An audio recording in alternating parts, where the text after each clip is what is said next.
Hello, welcome to line drawing.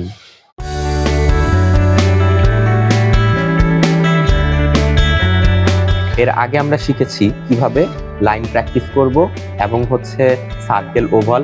আজকে আমরা শিখব কিভাবে লাইনকে অর্ধেক করতে হয়। আমরা এখন শিখব লাইনকে অর্ধেক করা। অর্ধেক করা বলতে আমরা বুঝি সাধারণত একটা কিছুকে সমান দুই ভাগে ভাগ করা।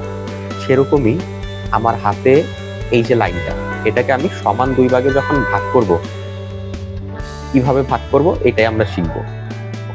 আচ্ছা, আমি যদি এখন এই লাইনটাকে ভাগ করি, কিভাবে করব? এটা ভাগ করতে হলে আমি ধরলাম এই লাইনটার অর্ধেক হচ্ছে এখানে। এখন আমি পেন্সিলের এই অংশটা লাইনের শুরুতে ধরবো এবং এই আঙ্গুল দিয়ে পেন্সিলটা এরকম ভাবে ধরবো।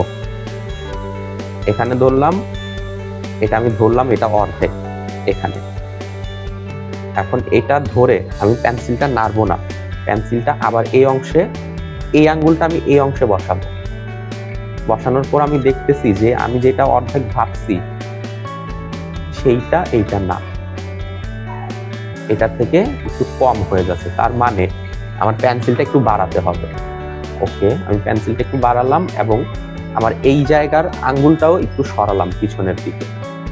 তাহলে এরকম এইখানটাতে যদি হয়, এখানে দিলাম, আবার এখানে ধরে এখানে রাখলাম, এখন দেখা যাচ্ছে সমান।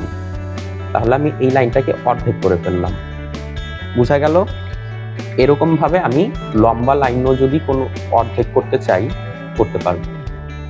আমরা যদি একটা হার্ট শেপ আঁকতে চাই, তাহলে আমরা আগে এক পাশ এঁকে নিব, তারপর আমরা সেটাকে অপর পাশে সেম টু সেম কিভাবে আঁকবো সেইটা আঁকার জন্য আমাদের লাইন অর্ধেক করা এসব শিখতে হবে। প্রত্যেকটা লাইন আলাদা করলাম, আমার মাঝখানের লাইনটা থেকে এই অংশের দূরত্ব কতটুকু এবং এই অংশের দূরত্ব যতটুকু, আমি সেম ভাবে ওই অংশে এতটুকু দূরত্বটা বসাবো। এভাবে বসানোর পর আমি একটা শেপ আঁকবো। ব্যাপারটা অনেকটা গ্রাফের মতো। আমরা অঙ্ক যেরকম গ্রাফে করেছিলাম, সেরকম ভাবে একটা এক্স এক্সিস, ওয়াই এক্সিস বরাবর কিছু পয়েন্ট পাই, সেই পয়েন্টগুলো আমরা মিলিয়ে একটা প্রপার শেপ আঁকতে পারি। এভাবে আমরা একটা শেপকে অপর পাশে সেম টু সেম ভাবে কপি করতে পারবো। আমার হাতে এই বোতলটা রয়েছে, এটাকে যদি আমি ড্রয়িং করতে চাই, এটা কিভাবে ড্রয়িং করব? প্রথম একটা সার্কেল, তারপর নিচে একটা স্কোয়ার হয়, উপরে হচ্ছে স্কোয়ার। এটা হচ্ছে বেসিক একটা স্ট্রাকচার। তারপর আমরা যত ডিটেলস করব তত সুন্দর হবে। একটা কমপ্লেক্সকে কিভাবে বেসিক শেপে বসিয়ে সহজ করে ভাঙতে হয় এবং ড্রয়িং করতে হয়।